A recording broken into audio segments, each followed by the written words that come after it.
Yo, as promised, I will be making a lot of videos this year. Well, I will try to. I'm doing it for myself. I want to encapsulate all the good times, memories, whatever lessons that I can have this 2024. And I'm so excited about that. But before anything else, let me just start off this series with the video that I think started everything.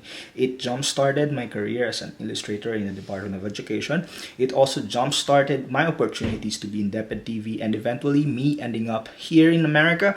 I think this video is a very important factor to it. So here's the video, my first ever illustrated book in the form of a video. Enjoy, guys.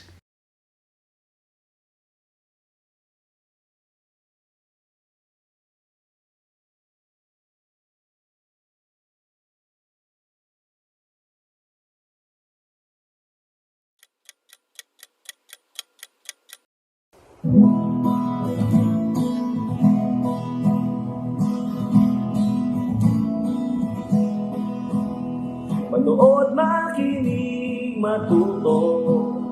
Manood, makinig at matuto. May aral natin ang kwento ng bayan ko.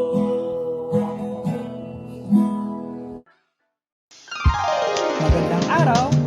Isang bagong paglalakbay na naman mula sa kaba ng mga kwento ng bayan ko ang ating pagsasaluhan ngayon.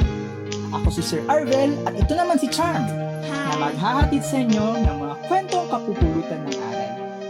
Ang babasahin kong kwento ay tungkol sa dalawang magkapatid na naghahanap ng isang katangi-tanging nilalang na pinamagatang ang paghahanap sa mga alitaptap.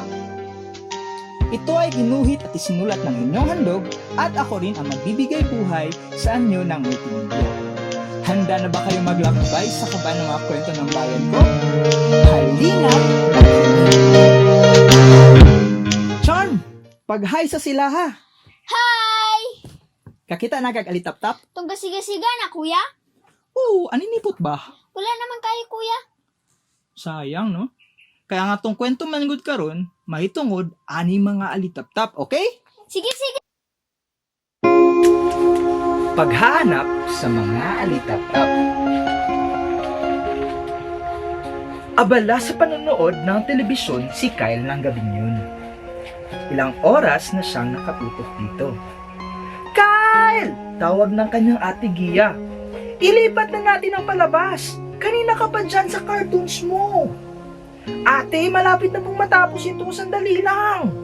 Habang nag-uusap ang mga bata, nakikinig lang ang kanilang lola Gliceria sa kanyang silya sa tabi. Mga apo, halik kayo. Nakyangiting tawag nito.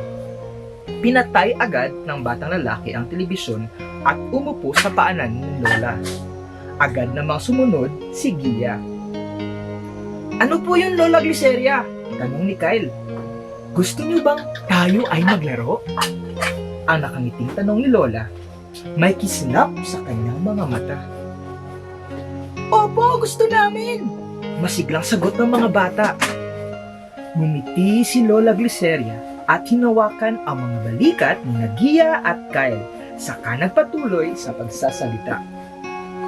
Maipapahanap ako sa inyong dalawa. Isa itong uri ng ilalang na maganda, kakaiba, ngunit mahirap hanapin. Ano po yun, Lola? Masaya ang tanong ni Gia. Alitap-tap, saad ni Lola.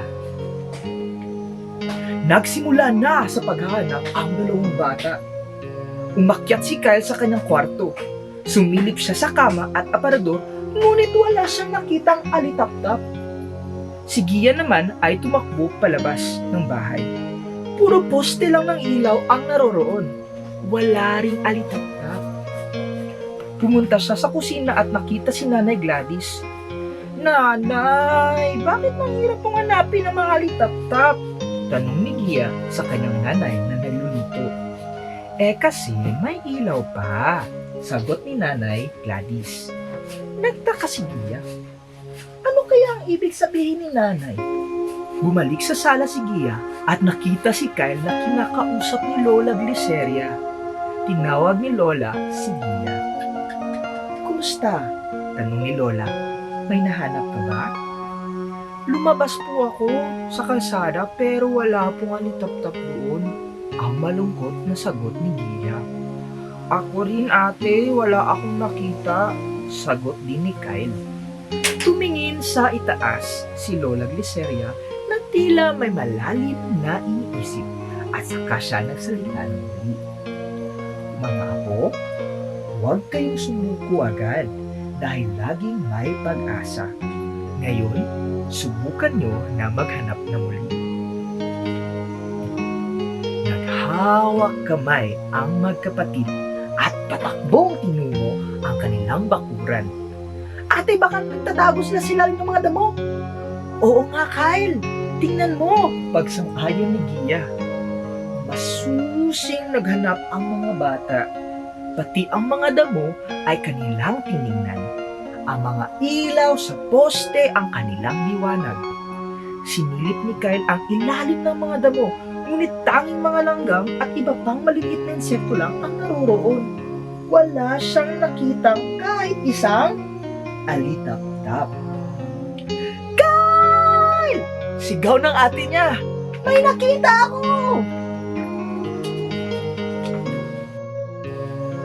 May tinago sa kamay si Gia habang tumatakbo papunta sa kanyang kapatid. Nanlaki ang mata ni Kyle nang binuksan na ni ate ang kanyang mga palad. Ate! Hindi naman yan alitap-tap! Lamok po yan! Ha? Lamok ba ito? Ay, oo nga, no? Nagtawanan ang dalawa at saka nagpatuloy na muli. Ate, nakakita ka na ba ng alitap-tap noon? Hindi pa, kaya nga gusto ko talagang makakita. Habang nag-uusap pa sila, biglang nagdilim ang lahat. Brown out! Matinis na sigaw ni Gia at Kyle.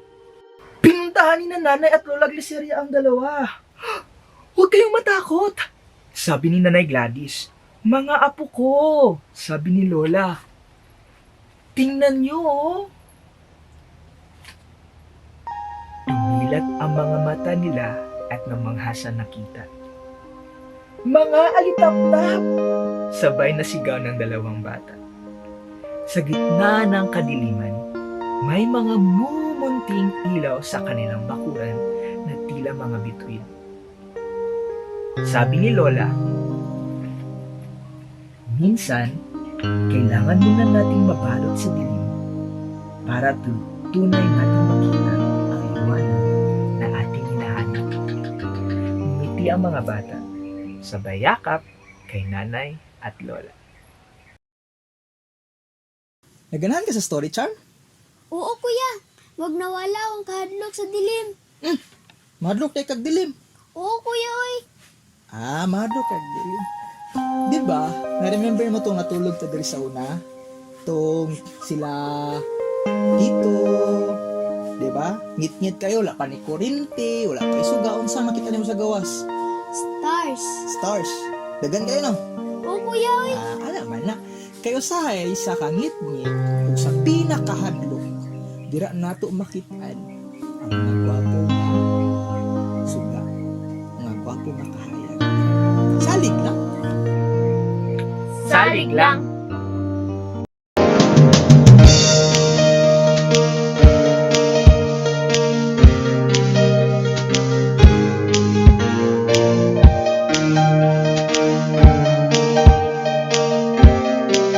Bureau of Learning Resources at ng mga Learning Resources Management Section ng Kagawaran ng Edukasyon.